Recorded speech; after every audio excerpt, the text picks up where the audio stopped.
Welcome back, folks, to Good Shepherd Radio here, 1510 AM, WJKN and 93.3. We are continuing today our discussions on Islam here in program number 2.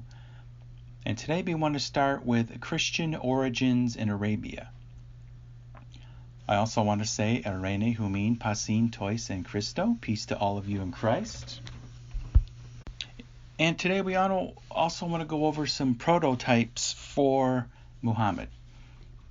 Now, firstly, we want to talk about Arabia, a very important geographic area for us, obviously, which includes not only the modern Saudi Arabian Peninsula, but parts of modern Jordan, Syria, Yemen, and areas mostly east of the Dead Sea and modern Israel.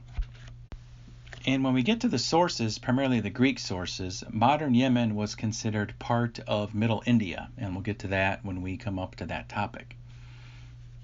Now, Arabia and Arabs are mentioned only a few times in the New Testament, primarily in Acts and Galatians. In reading Acts 2, chapter 1, we have a list of all the nations of the world that were present for Pentecost. We have Parthia, which was Iran, Iraq, and parts of Syria, which lasted roughly 250 BC to 225 AD. Also present were Medes and Elamites, also from modern Iran. Mesopotamia, which means between the rivers, the Euphrates and the Tigris. This included parts of Iraq and Syria. We have mention of Judea, which is modern Israel. We have Cappadocia, Pontus, Asia, Phrygia, and Pamphylia, which are all in modern Turkey. Egypt and Libya, near Cyrene, areas in northeast Africa. Visitors from Rome, and in Acts 2:11 we have both Jews and converts, Cretans, and listed last we have Arabians, who we hear speaking in our own tongues of the great things of God. Now here we have Arabs mentioned last, and this term designates specifically a native from Arabia, that specific area. This indicates to us that there were Jews in Arabia before this, and that after Peter spoke to the crowds at Pentecost, people from all these nations, including distant Arabia, carried back with them the story of the gospel of the risen Jesus. Now, I want to reiterate here that of all the nations of the world present at Pentecost, Arabs are listed last. Now, since we believe that God is the God of history, I want to ask, what does this mean theologically? Kind of a very rhetorical question, I suppose, but did God know the Arabs would be the most challenging to bring to Christ? Now, that's just a point to contemplate as you listen to WJKN and this fabulous program. Now, we want to go to Paul and his two mentions of Arabia in the book of Galatians. In Galatians 1:17 through 18, we read that Paul did not go up to Jerusalem to see those who were apostles before I was, but I went into Arabia. Later I returned to Damascus. Now there's various theories on exactly where he went, why, how long, etc., and what he did there. Now we cannot be for certain, but probably for fasting, to meditate, to reflect on his mission to the Gentiles, and perhaps just reflect in the wilderness on Scripture. But in reading Corinthians 11:22 and 23, Paul must have had some success, because he relates that the governor under King Aretas IV, who reigned from about 9 BC until about the year 40, had guards looking for him, but Paul eventually escaped the city. Now, Aretas IV was the ruler of the great Nabatean kingdom, which is modern Jordan, which reigned, that nation was around about 170 BC until the Roman Emperor Trajan took it over, annexed it to the empire about the year 106. They were very wealthy traders, a very vast trading network, and primarily were very wealthy from the acquisition and trade of frankincense and myrrh from southern Arabia, which was called Arabia Felix, meaning Arabia the Happy, or the delighted, because they were successful from all the trade. Now, other sources also tell us that the deities worshipped at Petra included Dusharish, From Program 1, we learned that this deity was venerated at a stone sanctuary in Petra. And other deities included the goddess Al-Uzza, which we know from Program 1 is mentioned in the Quran as one of the 3 goddesses that Muhammad temporarily granted the local Meccans permission to pray to as intercessors. Now, Paul was smart. He knew that success in Nabatean Arabia, where he went for his reflection, meant the gospel would travel along their extensive trade routes and travel with the buyers and sellers of goods, which included the Arabian Peninsula. So that was a very good strategy. Now, the second mention of Arabia comes in reading Galatians 4:22 through 25, where Paul mentioned that Hagar is Mount Sinai in Arabia. This refers to the slave Hagar and her son Ishmael, considered the father of the Arabs and a forefather then of Muhammad. Now, this secondary allotment of Ishmael behind Isaac, and therefore this must have remained known among the Arabs, because later Islamic literature has a very strong disdain and hatred for Paul in their explanations on the development of Christian history. Now, there's a host of Muslim writers who blamed Paul for inventing the concept of the Trinity and the idea that Jesus was God. Islam also emphasizes that Paul was simply a later follower of Jesus and not a real disciple, and that his martyrdom in Rome was actually invented to cover up his suicide.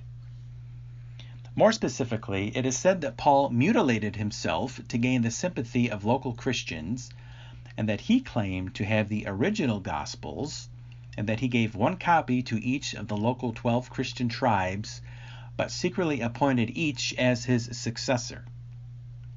These scrolls, however, contradicted each other on important matters of doctrine, so Paul committed suicide after he realized that he had created the differences in doctrine. Now, keep in mind, these writings were put forth in modern times by one Sayyid Qutb, who was an outspoken advocate of violent jihad as leader of the Muslim Brotherhood in the 1950s and 60s in Egypt.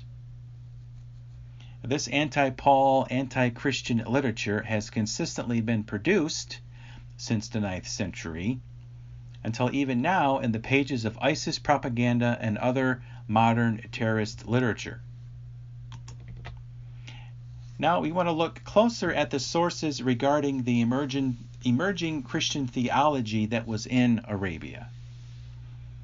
Now, Eusebius of Caesarea, who lived approximately 263 to the mid-330s, is a well-known, renowned church historian, a bishop, a great writer, and a great source. And his Greek, the Greek of his name means pious, devout, or God-fearing. Now, his famous work was his church history and the life of Constantine and other writings. He's a great source for early Christian history, for he was alive during a very significant turning point for the church. His era was marked by the great persecution under Diocletian and other rulers from about 303 to 311, and the conversion of Constantine to 312, the Edict of Milan around that same year, which allowed Christianity to exist as a legal religion, and of course the Council of Nicaea in 325. Now keep in mind that Eusebius was referring to events some centuries before him, but he was part of the very strong written tradition of the Greek world, so therefore these sources should be considered very reliable. Now, according to Eusebius, tradition holds that Thomas and Bartholomew came to South Arabia first, probably sometime after the ascension of Jesus, probably the late 30s or early 40s AD. Thomas is said to have preached for a bit in the southern parts of Yemen, primarily at the shipping ports, before he, shipped off to his way to preach in modern India. Now, in the church history of Eusebius, we are told that one Pantaenus of Alexandria, who died about the year 200, traveled to Middle India, which is modern Yemen in South Arabia. Now, the Greeks divided India into 3 parts. You had Lesser India, which is modern Sudan, Ethiopia area, which are the African sides of the Red Sea. Middle India was considered modern Yemen, and Greater India is modern India itself.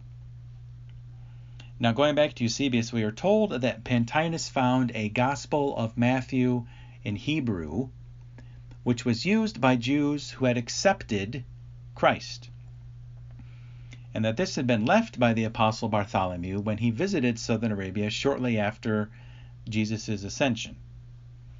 So we have a gap of about 150 years or so, which allowed for the development and modification of this Hebrew Matthew. One study suggests this may have been adapted and became a Gospel of the Hebrews, with a certain gospel elements interwoven with Jewish traditions. Now, in remote locations outside of ecclesiastical boundaries, it was not uncommon for titles to change to accommodate the local Christian community, whether it's the title, chapter heading, changing a few elements here and there, that sort of thing. The other very important individual who Eusebius connects to Arabia is Origen of Alexandria, who lived approximately 185 to about 254, give or take. Sources tell us that his father had been beheaded for his Christian faith, and that Origen himself was very dedicated as well. He slept on floors, he didn't eat any meat, he didn't drink any wine, he fasted twice a week, he didn't own any shoes, and apparently he castrated himself for the faith. He produced numerous works and was a great philosopher and a great student of the Bible. Now, there's some criticism for his position on the Trinity and the eventual redemption of demons and Satan. Now, but for our program, we want to focus on his 3 trips to Basra, modern Jordan, which was the capital of the province of Arabia at the time. Now, under Roman rule, it was officially named Nova Trajana Bastra and served as capital of the Roman province of Arabia Petraea, which paid respect to the ancient Nabatean kingdom and the capital of Petra. Now, Eusebius tells us that Origen debated with one Barilus, who was the bishop of Bastra, and that he actually headed 2 church councils to deal with theological dissent in Arabia. Now, on his first trip to Arabia, the governor of Egypt actually requested an audience with Origen to hear an explanation of Christianity. It appears this must have created some tension because Origen was called just back the next year in 246 to address Barilus' rejection of the belief in the pre-existence and divinity of Jesus.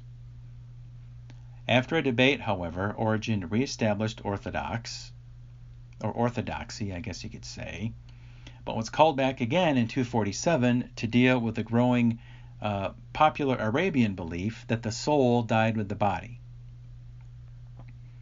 He again reestablished Orthodox views after the Second Council, but returned a third time to deal with other various lingering unorthodox positions in Arabia. So in this very early period here in the 3rd century, we have theological dissension about Jesus, who he was, divinity or not divine, and that sort of thing, which carries over into Islam 3 centuries later. Now, one of the most important topics I will discuss throughout these programs centers on a group called the Alkacites. Now, according to Eusebius, now I could spell that for you, it's E-L-C-H-A-S-A-I-T-E-S, the Alkacites. Now, according to Eusebius, Origen encountered this group during his travels to Arabia. It is said that they originated east of the Dead Sea in Arabia. They were not Jews or Christians, but they were somehow theologically somewhere in between. Eusebius also refers to the writings of Hippolytus of Rome about the year 220, who stated that an Alkacite disciple came to Rome with a book that an angel had allegedly given to their leader. They also used fragments of various existing texts and believed that Jesus was simply a man who appeared from time to time masquerading as different people. Eusebius in his church history goes further and adds that the Alkacites, they set aside certain parts of the Bible and borrow from others. They completely reject Paul, as the Quran in Islam does, and they have produced a certain book which they say fell down from heaven, and whoever hears this and believes this will receive forgiveness of their sins in a manner different than that which was offered by Christ. A later Christian author, Epiphanius of Salamis, writing in the late 300s, which we will cover in later detail because he's a very, very important source for what was going on in Arabia, he stated that the leader of the Alkacites used the aforementioned Hebrew Matthew and a host of other non-biblical texts. This leader had apparently also built up a huge library of various religious texts, which he said had been given to him by various biblical prophets during visions. The Alkacite sect also expressed the idea of one true prophet, which we can see in Islam as the idea of Muhammad as the final seal of the prophets. The Alkacites permitted the worship of idols to escape persecution, as we see in Islam, with Muhammad allowing the Meccans to intercede between the three goddesses. And prayer for the Alkacites was always towards Jerusalem, which we know in Islam was the first direction of prayer before Muhammad changed it to Mecca. So there's a few connections there as well. And yes, folks, there is a link between this group, the Alkacites, Islam, and the Quran itself. Now, there is a 10th century Muslim author, N. Hadim, who wrote of a desert sect named the Sabians, who acknowledged their founder was a man named Al-Kasai. Now, we see an obvious connection between Al-Kasai and the Alkacites.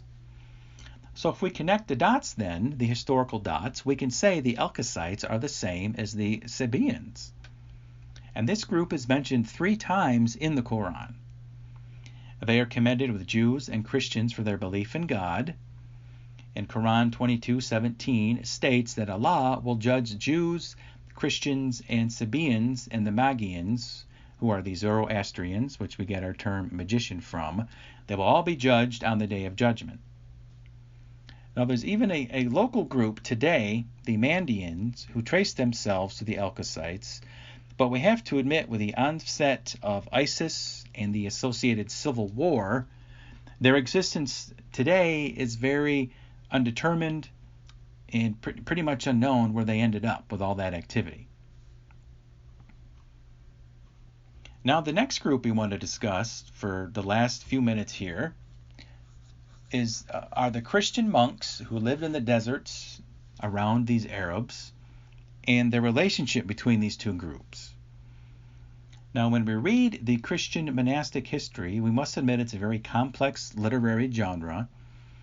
There are great cases of embellishment, performers of great miracles, they fight demons, they fast their whole life, kind of a quasi-type of mythological literature, but it's a prime source for the interaction between Christian monks and Arabs and the very superstitious relationship that developed between them. Now, in referring to the Christian histories, we know that Christian captives would often share what they could of their faith to their Arab captors.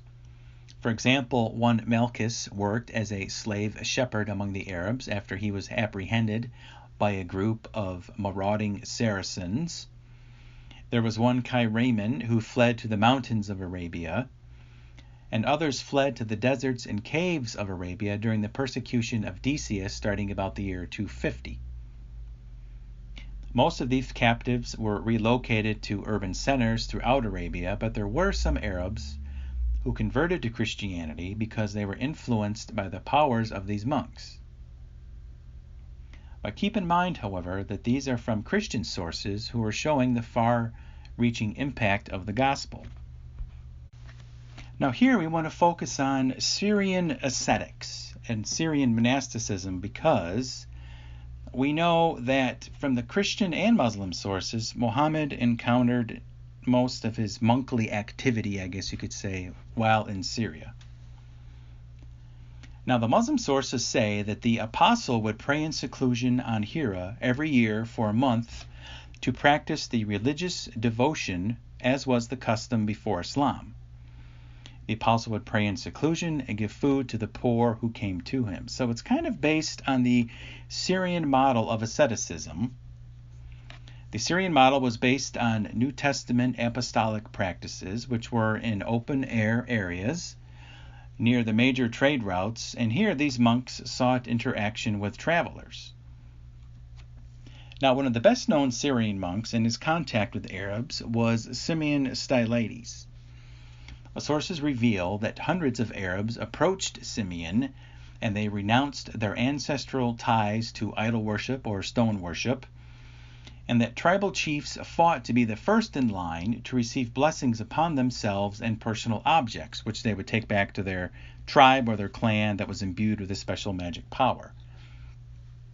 In addition, Arab converts would smash idols, accept new dietary laws, and we are told that some leaders expressed a belief in the Trinity immediately after they were healed or a family relative of something of that nature.